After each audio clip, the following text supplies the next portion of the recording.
आस मात्र एक पौराणिक गाथा पर टिकी है, जब बुराई एक महाकाय रूप धारण कर लेती है। जब ऐसा प्रतीत होता है कि सब कुछ लुप्त सा हो चुका है और आपके शत्रु आप पर विजय प्राप्त कर लेंगे, तब एक महानायक अवतरित होगा। क्या वह रूखा एवं खुरदरा तिब्बती प्रवासी शिव सचमुच का महानायक है? और वह क्या महानायक बनना भी चाहता है अथवा नहीं? अपने प्रारब्ध एवं कर्तव्य की ओर खिंच जाने वाले, साथ ही में प्रेम से प्रेरित शिव क्या सूर्यवंशियों के प्रतिशोध में उनका नेतृत्व करेंगे और बुराइयों का नाश करेंगे?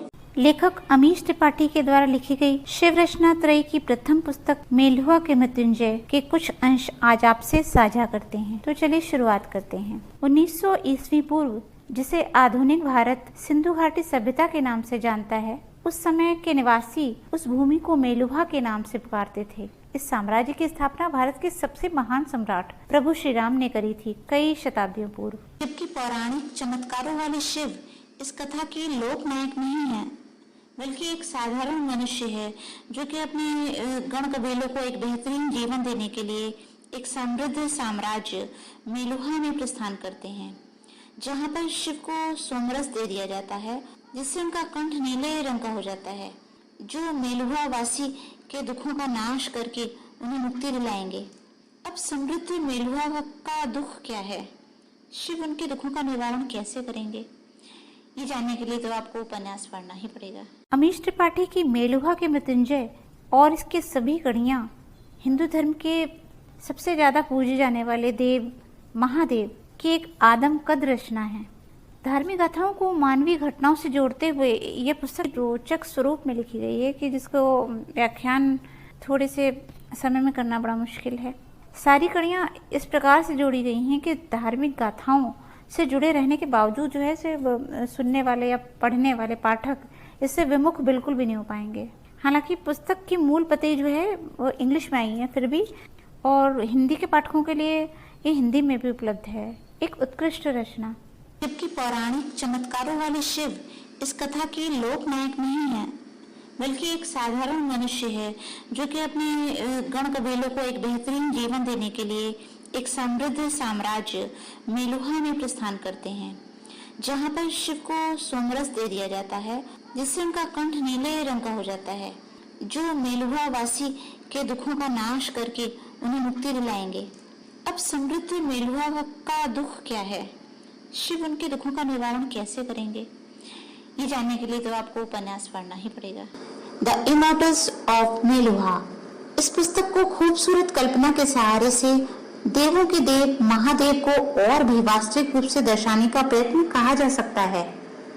कहानी एक प्राचीन देश मेलुहा की है, जो कई शताब्दी पूर्व भगवान राम के द्वारा जिसे स्थापित किया गया था।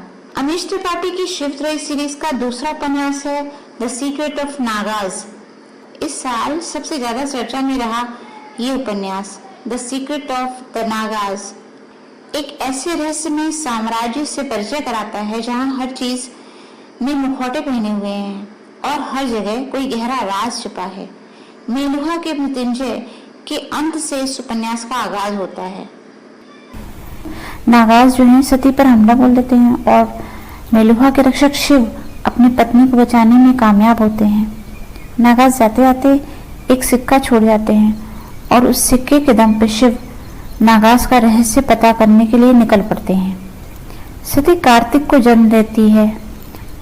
सती की रक्षा करने के लिए नागाज के सैनिक आ जाते हैं और यहीं पर मुलाकात होती है सती की अपने पुत्र गणेश और बहन काली से। यह नागा की रानी काली इस रहस्य को सुलझाती है या उलझने खड़ी करती है।